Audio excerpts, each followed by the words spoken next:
Break పడింది. వారసత్వ ఉద్యోగాలు కల్పించడాన్ని హైకోర్టు తీవ్రంగా తప్పుపట్టింది. వారసత్వ ఉద్యోగాల ప్రకటనను రద్దు చేస్తూ కీలక ఉత్తర్వులు జారీ చేసింది హైకోర్టు.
సింగరేణిలో వారసత్వ ఉద్యోగాల నోటిఫికేషన్ను హైకోర్టు రద్దు చేసింది. దీనికి సంబంధించిన మరింత సమాచారం మా ప్రతినిధి భూపాల్ అందిస్తారు. భూపాల్, హైకోర్టు తీర్పుపై సింగరేణి ఉద్యోగులు ఏమంటున్నారు?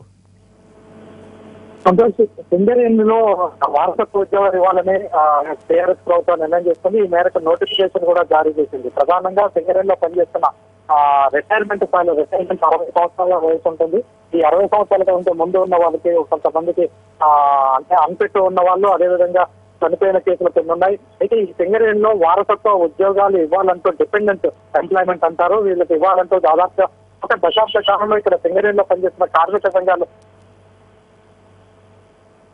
అయితే గతంలో కూడా ఎన్నికల ప్రచారంలో వచ్చిన సందర్భంలో కూడా ముఖ్యమంత్రి కేసీఆర్ అతను ఎన్నికల సందర్భంలో కూడా దీన్ని సింగరేణిలో వారసత్వ ఉద్యోగాలు అంటే డిపెండెంట్ ఎంప్లాయ్మెంట్ కల్పిస్తానని హామీ ఇచ్చిన నేపథ్యంలో కూడా కొద్ది రోజుల క్రితం నోటిఫికేషన్ జారీ చేసింది. అయితే ఈ నోటిఫికేషన్ జారీ చేయడాన్ని కొంతమంది నిరుద్యోగులు ప్రధానంగా కరీంనగర్ అంటే గోదావరి కని ప్రాంతానికి చెందిన వాళ్ళు హైకోర్టును ఆశ్రయించారు. ఈ డిపెండెంట్ ఎంప్లాయ్మెంట్ కు ఉద్యోగాలు కల్పించడం వల్ల అంటే పనిచేస్తున్న వాళ్ళ కొడుకులకి వాళ్ళకి కొడుకు పనిచేస్తున్న ఎంప్లాయీస్ వాళ్ళ కొడుకులకు కానీ అదేవిధంగా అల్లులకు కానీ ఉద్యోగాలు ఇచ్చే ప్రక్రియ ఇది. అయితే ద్వారా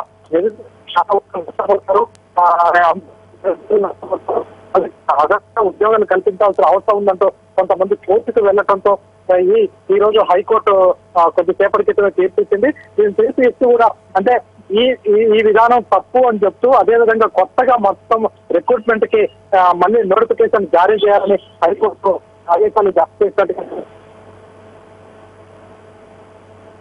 right, hello, right, thank you Bhupal.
ఖచ్చితంగా సింగరేణిలో వారసత్వ ఉద్యోగాలు ఇవ్వాలి. బేషరతుగా ఏ రకమైనటువంటి కండిషన్ లేకుండా సింగరేణి కార్మికుల వారసత్వ ఉద్యోగాలు రెగ్యులరైజ్ చేయాలి. అదేవిధంగా 26,000 మంది ఎవరైతే సింగరేణి కార్మికుల్లో కాంట్రాక్ట్ కార్మికులు ఉన్నారో వాళ్ళందరినీ కూడా రెగ్యులరైజ్ చేయాలి.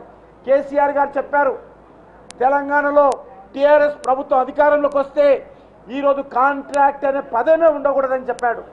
మరి ఈరోజు ఒక్క సింగరేణి కార్మికుల్లో బొగ్గు గనుల్లో 26,000 మంది బొగ్గు కార్మికులు కాంట్రాక్ట్ బేసిస్ను పనిచేస్తూ ఉంటే ఈ ముఖ్యమంత్రి గారు శాసనసభలో మరి శాసనసభ సాక్షిగా పచ్చి అబద్ధం ఆడాడు.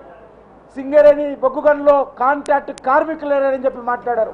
మరి గతంలో ఏ రకంగా రెగ్యులరైజ్ చేశారు, ఈరోజు మీ ప్రభుత్వం కాంట్రాక్ట్ కార్మికులను రెగ్యులరైజ్ చేస్తున్నటువంటి ప్రభుత్వము ఎందుకు చేయడం లేదో ఈరోజు ముఖ్యమంత్రి గారు చెప్పాలి. ఒక్క బొగ్గు గనులనే కాదు, అనేక డిపార్ట్మెంట్లలో ఉస్మానియా